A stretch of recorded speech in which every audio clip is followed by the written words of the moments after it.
जय सद्गुरू. सर्वांना माझा नमस्कार. आज आपण बनवणार आहोत आरोग्यदायी स्वादिष्ट अशी शेवग्याची भाजी. ही भाजी पोटासाठी उत्तम आणि रोगप्रतिकारक शक्ती वाढवते. चला तर मग सुरू करूया. हे पावशेर शेवगा आहे. हे 2 मोठे कांदे घेतलेले आहेत, खोबरं, लसूण आणि आलं. आपण पहिल्यांदा शेवग्याचा मसाला करून घेऊया. इकडे मी गॅस चालू केलेला आहे, तेल टाकलेलं आहे. आता कांदा भाजून घेऊया.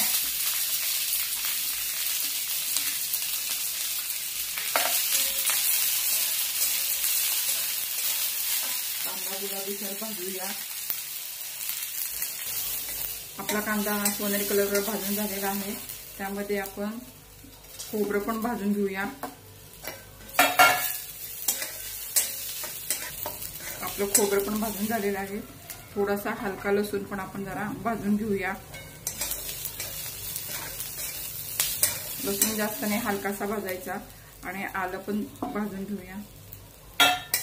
आपला मसाला भाजून झालेला आहे. आपण हा गार करून घेऊया आणि वाटून घेऊया. आपला मसाला वाटून झालेला आहे. इकडे गॅसवर मी कढई ठेवलेली आहे, तेल टाकलेलं आहे.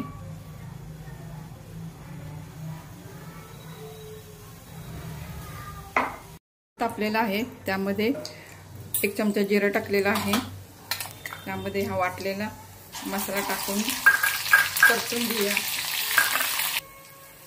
शेवग्यामध्ये कॅल्शियम, आयर्न आणि फायबर भरपूर प्रमाणात असतात.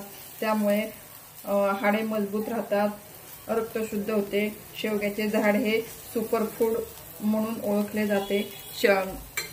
त्याच्या पानांचाही खूप उपयोग होतो. पानांचं आपण नियमित सेवन केल्यास रक्त शुद्ध होते. डायबेटीस नियंत्रणासाठी पण याचा उपयोग होतो. आणि शेवग्याच्या पानांचा सूप केला जातो. पानांची पावडर जर दररोज आपण पाण्याबरोबर जर मिसळून घेतली तर आपल्या शरीरामध्ये ऊर्जा निर्माण होते. आपला आता मसाला परतून झालेला आहे. तेलामध्ये तेल सुटलेलं आहे मसाल्याला. त्यात आपण मसाले घालून घेऊया. हिंग टाकूया, हळद टाकूया अर्धा चमचा. हे कांदा लसूण मसाला आहे घरचा, हा 2 चमचे टाकलेला आहे. हा बेडगी मसाला लाल तिखट आहे, ते पण टाकलेलं आहे.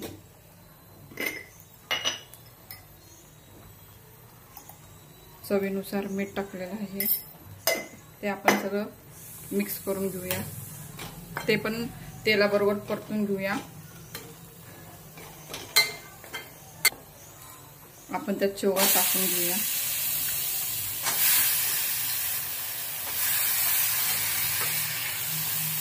मसाल्यामध्ये शेवगा छान परतून घेऊया. शेवगा चांगला परतून झालेला आहे. त्यामध्ये आपण गरम पाणी टाकूया. गरम पाणी टाकलं की भाजी पटकन होते आणि चांगली लागते.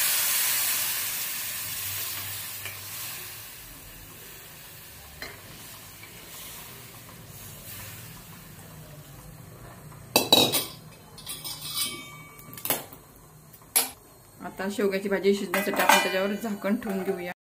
आपली भाजी उकळलेली आहे. त्यामध्ये 1 चमचा आपण कूट टाकूया. आणि कारण का कूट जर टाकला नाही तर ती कांद्याची चवीची भाजी लागते, म्हणून थोडासा कूट टाकायचा. आणि शेवगा आहे ना, हा तुरट असतो, त्यामुळं त्या तुरटपणा जाण्यासाठी थोडासा गूळ टाकूया.